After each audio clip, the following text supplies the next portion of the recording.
Thank you so much for tuning in to today's episode of Inside Austin's Agenda. I'm your host, Grace Reeder, and today I'm joined by Austin City Manager TC Broadnax. Thank you so much, City Manager, for joining me today. Well, thank you, Grace. Glad to be here. So first and foremost, let's talk a little bit about, explain what your role is. Explain what the City Manager does, kind of who you report to, who reports to you. Sure.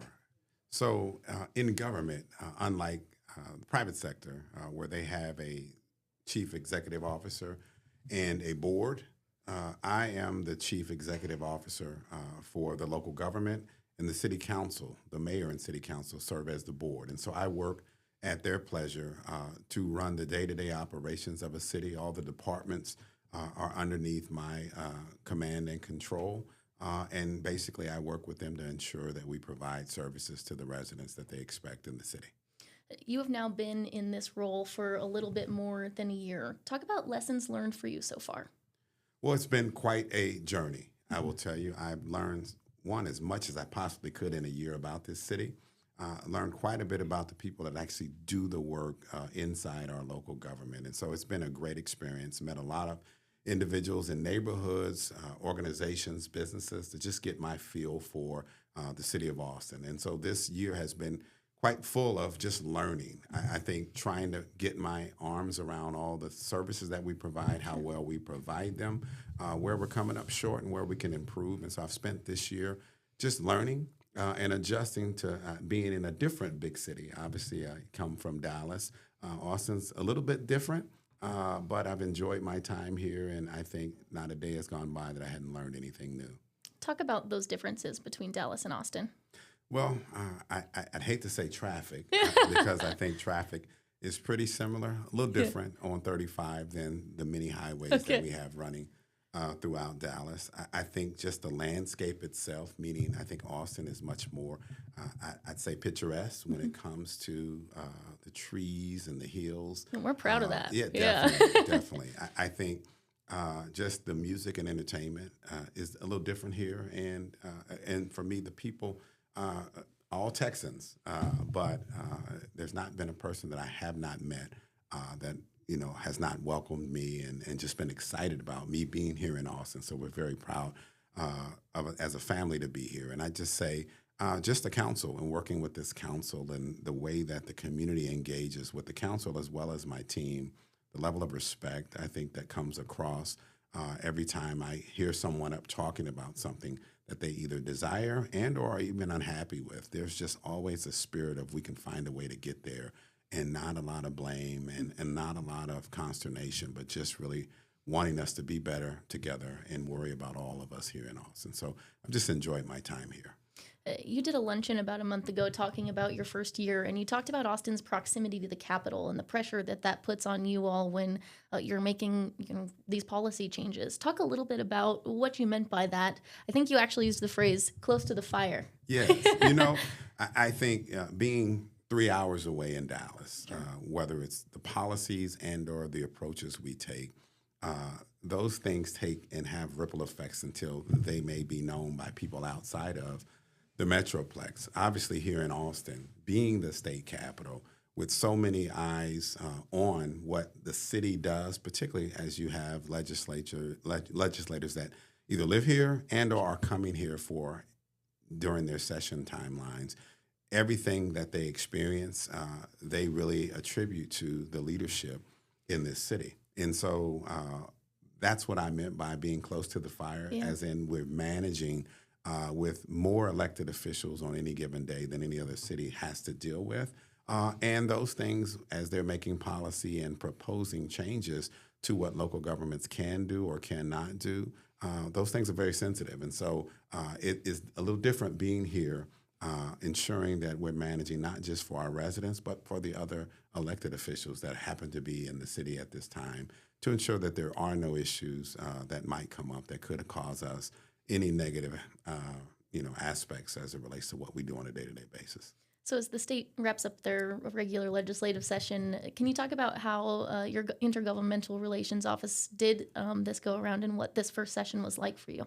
It was very interesting. I think we had new leadership in our Office of Intergovernmental Affairs. Ms. Rogers, I believe in her team, small but mighty, did a outstanding job, I think, with just information flow, reaching out and having conversations with the legislature on issues that heretofore we might not have had conversations about, informing them about what we're doing here respectively in Austin, to shed some light on any misconceptions that may have occurred, particularly when there were bills and other things focused on the city of Austin that actually could have impacts on other local governments. And so I think our team did a great job of not just keeping the legislators informed, but also our mayor and city council on issues and challenges that were coming up, advocating when we needed to, and coalescing around community concerns and having community members come out and speak on their own behalf in some cases. So I think it was a very successful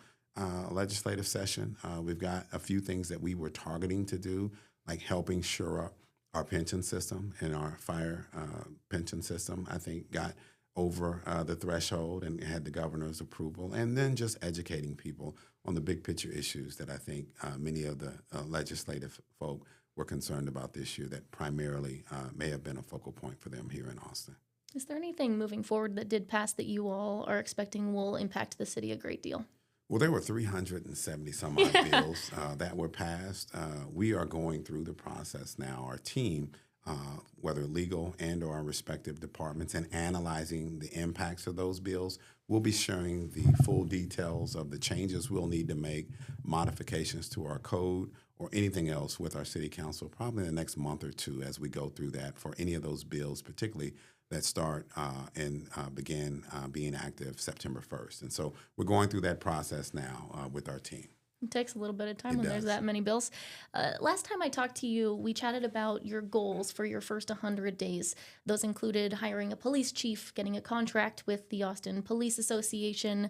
You talked a little bit about hiring. Talk about that first 100 days and how that process went. Obviously, those things happened. And they did, and it seems so long ago. Yeah, it I does. will tell you, did find a way to accomplish those goals, i.e., hiring a police chief. I believe Lisa Davis started in September, and I think she is doing an amazing job getting her arms around her team, as well as just understanding more about how the community feels about how we're policing and making those adjustments where necessary to ensure not just the public safety things that need to go on, but just how we're communicating and ensuring the transparency that we need in our police department.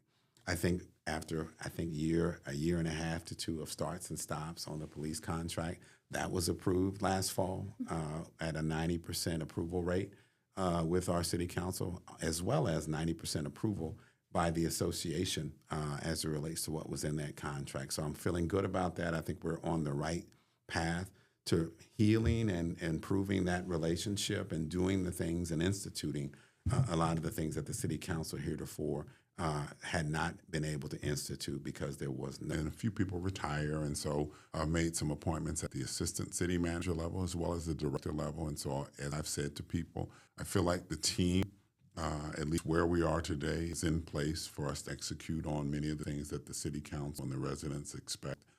And beyond that, I think something that wasn't on my list, I think, given where this city sits when it comes to people's belief in us being the music and entertainment capital of the world, create a new department, the departments of arts, culture, music, and entertainment that really pulled together the fragmented nature and how we've approached that into one department that ultimately will find a way to work better with our entertainment and cultural leadership in this city, to find ways to make sure that we're doing the right things to really amplify, I think, many of the things that we're prideful of in those areas. Last time we talked, you also talked a little bit about pulling in some things that were valuable to the community and council members and letting that guide you. Is that still how you're operating? It is. It is, quite honestly. One of the things that I focused on this year, particularly coming into a new environment, is just stopping and listening and spending time, again, hearing from people that are, whether it's a specific industry, whether it's a neighborhood that's had some challenges historically working with the city, and even the council members and maybe some of their frustrations with projects and initiatives that haven't moved out as fast as they should have. And then just understanding what their expectations are and their goals going forward. I've done that significantly throughout this year. I did that proactively as it relates to the budget, going out and having some town halls that I attended and hosted to really hear from residents about the things that they felt were important to them in the budget to really help guide me as we go through what I believe is going to be a little bit of a different budgeting cycle than in the past. And so I'd say that has been very helpful to me, and I have been listening. And as I say, hopefully some things that I heard end up showing up in whether how we deliver services and or in case of the budget, some of those things being raised and elevated to be included in the budget and or talked about when it comes to the things we need to make sure we're planning for if in fact we can't get to them this year. We're going to talk about budget in just a moment, but first I'd love to know what your goals are now moving forward. Truthfully, I'm focused on execution and trying to, with my normal strategy, figure out where those gaps are, where we don't have a clear roadmap for progress and or success. Then working with the council, the community, and my team to come up with plans, strategic plans in many respects, then go out and execute on once I've gotten feedback from the public. And I'll give you an example. We recently completed a animal services strategic plan to really understand better how we should be approaching taking care of the animals in our community, as well as the public safety side of that, and laid out a 5-year roadmap for the things that we needed to address and do. And it gives my team clear line of sight on things that were important, but also it shares when and how we're going to go about executing those things and who we're going to work with. That is fundamentally how I've approached making sure that we are doing the things the community wants. You can expect to see something similar in the area of housing, as well as economic development, and a reframing and a rebranding of how we're approaching our development services process as it relates to executing, get people's construction projects off the ground and moving in a more timely manner. So I'll be doing those continued deep dives internally to make sure that, again, we're situated and people know clearly what we'll be working on from day to day. So let's talk about the budget process. Sure. When you will come out with the proposed budget this summer, what can people expect to see? One, you'll see a proposed balanced budget, one that is balanced not just simply the first year, but as we started last year, the second year will be balanced as well. Now, what you will see in that budget, we are still working through how to close a $40 million budget gap, primarily driven by reduced sales tax and a small shift in how our land valuations came back to us, in addition to other impacts such as lost grants and increased costs associated with contracts that we already have in existence. We're trying to manage through a $40 million budget deficit, and I'm deliberately focused on ensuring that there is not a wholesale negative impact on any specific service and or things that would be highly objectionable within reason for us to implement, particularly as it relates to us cutting costs. But quite honestly, I think as people may not believe, there's been a shift in the amounts of revenue that have historically come to the city, primarily driven by one of the most volatile, and that is sales tax. And between sales tax and our property tax, that's probably about 75% of all revenue that we receive. And so we're working our way through that, and we will be finalizing the budget probably in the next couple weeks. It will be available for the public to see July 11th, and then we'll have a full-blown presentation to the City Council and the public on, I believe, July 15th.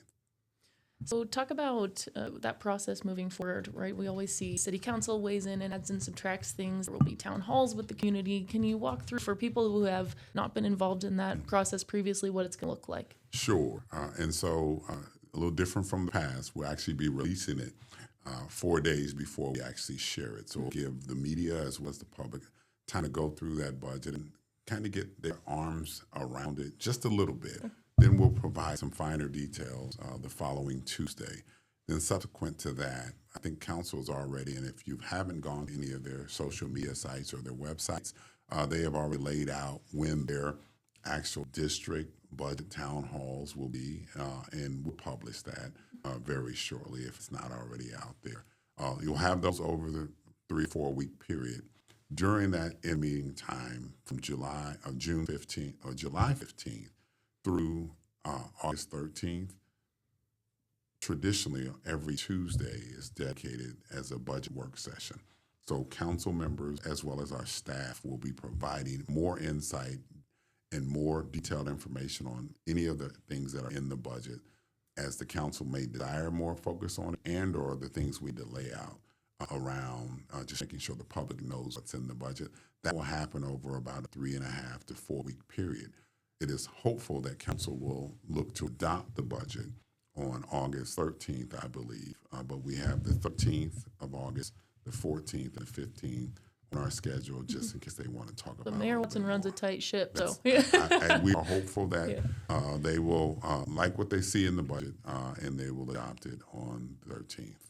Can you walk through, I think sometimes people see, and this is something we're actually working to do better too, is they see that budget $5.5 billion, but they don't understand the difference between the general fund and what that overall budget is and how much of their money goes to public safety. Walk through some of the nuances of the budget that people need to be paying attention to when it gets released. Sure, great, thank you. Thank you, that's a great point. And so our overall budget is about close to $6 billion. Of that, that's inclusive of all the departments.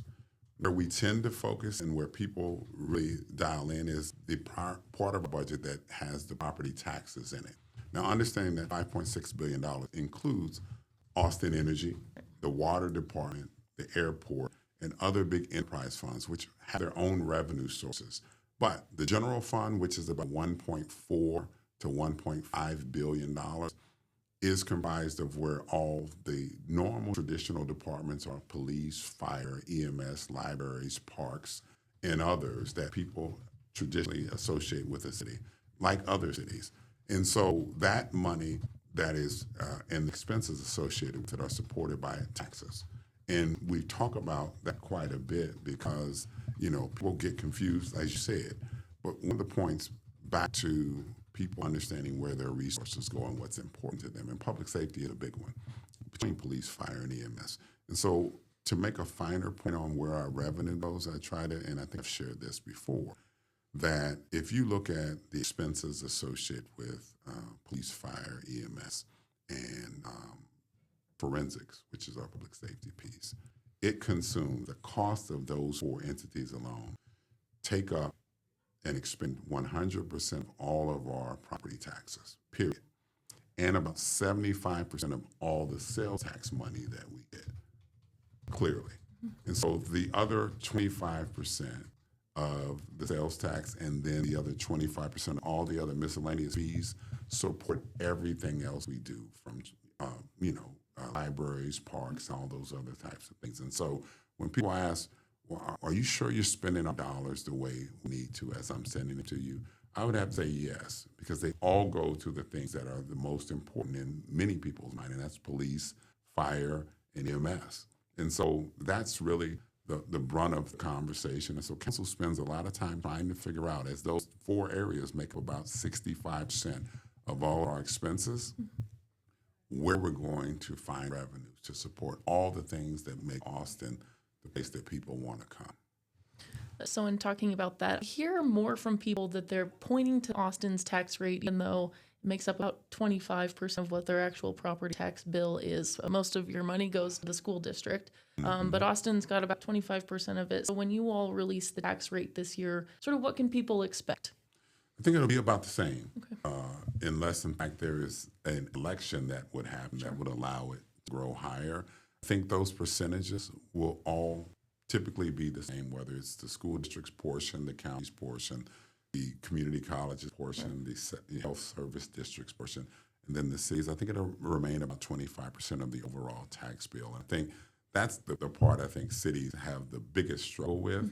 One, they don't get to set what the values are for the properties, right? There's a calculation and a formula, but then also, folk don't go to county commission meetings. They don't go to trustee meetings and other meetings. They come to where I think the rubber meets the road, and that's the city council. And so we've done a better job, at least, if not always done a good job, of sharing with them that we're not the wholeness of their tax bill. And, I think we've been successful, at least sharing, and I appreciate you illuminating that today. Can you talk a little bit about, moving forward, I think sometimes I see that people if they don't see that a property tax rate increase as being zero, they think that, the city has done something unique and different.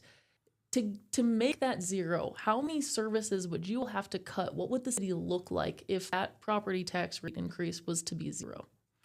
So I think the reality is when you think about what we do as a city, we are a service organization, and that in many cases requires people. And those people need to be paid salaries just like in a normal business. And so that in many cases, when you think about it, it's the cost of living associated with the people that do the work, cause our budget to go up automatically every year because people expect hopefully to keep up with inflation when we have an opportunity to do that. And so, give or take $20 to $25 million a year is what we would get if we do nothing that requires the voters to want to ask them to give us more resources, right? So it's about $7 million for every percentage of taxes that we raise. And we have the right, technically, to go 3.5% without a vote. And so what that would look like would mean, one, we'd either have to not fund certain positions and or give raises, but also just the general cost of commodities and other services, and or just the desire for people to want us to do more things in some respect. We'd have to reduce those things. So those things could be, as we're going through a process of eliminating a deficit, such thing as the reducing hours at libraries and parks, right? And or laying off staff. And when you think about it, I just said 65% of our budget is police, fire, and EMS. Those things wouldn't be taken off the table either when it comes to that. And you can't do all that from back office people, as people might think, right? When you think trimming the fat. And so I think you'd see some service level reduction, quite honestly, if in fact year over year we could not have any growth in our revenue. And so there's an exercise called a no new tax revenue budget. And it's basically what you just described. And my experience in providing and sharing one of those with individuals, they don't like many of the choices that would have to be done when I'm giving them examples of the specific things that we're not able to do because we could not increase our taxes at any level at all. Right. You have asked departments to slim down even just a little bit this fiscal year to try to address some of the sales tax dips that we have seen. And we saw specifically people very upset about Barton Springs Pool. We got those emails, and I'm sure you did too. But you had in response that you sent back a note about, these are the tough conversations that we are going to have moving forward. What can Austin expect kind of that conversation to look like? Well, thank you for raising that point. And I think that pool was a great example of, I think, the sensitivity that people have to the things that they love and like about this city. It may be just one thing they enjoy and don't want to see displaced. I think as I asked our departments to look at what types of things that they believe were furthest from their core mission, they laid many of those things out to me. And I think some programs that we may have started 10 years ago that, from an empirical standpoint, don't really justify us continuing to do that work. And so why wouldn't we look to shift and move away from doing what we no longer really need to do or we don't feel is actually achieving much and refocus those resources somewhere else and or stop doing the program and save those resources so I don't have to cut anywhere else. And so you will see some small changes like that in the budget. Some things might be more sensitive, again, to some people than others. But we're going to have to make a few tough choices this year and lean on some one-time funding if need be to do things. But we are in no way, shape, or form not ever going to be in the situation year over year when it comes to having to figure out how to get leaner, how to figure out what we're going to try to automate to get more efficient, and or just say, we can't do what we used to do. We've got to focus on the things that we have to do. And so those are the conversations I'll be having with the city council. obviously having them with the community throughout this budget process, but not just stopping during this budget process, continuing to have dialogue throughout the year to prepare people for the types of things that we may or may not be able to do, but get them on board through the planning exercises that I talked to you about truly focusing on the things that they want us to focus on and having those conversations then on what we can afford, what we'll need help to get done from our private sector partners or nonprofit partners, and or how to skinny down some of those ambitions and do them a little bit more over time. So how important is it that people show up and talk about those things that are important to them? Like apparently the night swim was very much to people. How important is it that people show up right now during this budget process and let you all know what they think? Well, it's always important that they show up, whether it's during this budget process or not. I think this happens to be a much more, sensitive year because there may be changes afoot that have historically not happened. I would say the value and virtue of a 2-year balanced budget, quite honestly, is you get a 2-year snapshot if all things remain the same as expected at what will be in the budget this year. So you can come and have a conversation about it. But then if you see it in the budget the following year, because if all revenue projections stay in alignment, you don't need to come out every year. Most people will, just to make sure, hey, we're okay, but just don't reduce that. And so I've seen a fall off in any city that I've instituted a 2-year budget in the level of anxiety and I think coming forward to advocate every year. Because you don't need to advocate for what may already be in the budget. In most cases, you have those conversations in an iterative fashion in a 2-year balanced budget approach. Well, finally, I told you I was going to ask this question. It sounds like you don't have a lot of time to go do fun things in Austin, but I'd love to know kind of what you're doing for fun and how you're liking Austin so far. Well, one, I am enjoying my time here, and you're right, I don't have much time. So when I do You're get running a chance, city, it's okay. I know when I do get a chance to steal away, it's truthfully whether it's taking in a movie with my kids and or as my wife will tell me, taking in a good comedy show to take some of the edge off of what I do, and she enjoys comedy. So this is the right place to do all those things. That's a good so I'm city. enjoying my It's time. a good city for that. Well, City Manager, thank you so much for being here today and for doing this. I really appreciate it. A reminder for our viewers that this show airs every other Wednesday right here on KXAN+. Thank you so much for watching.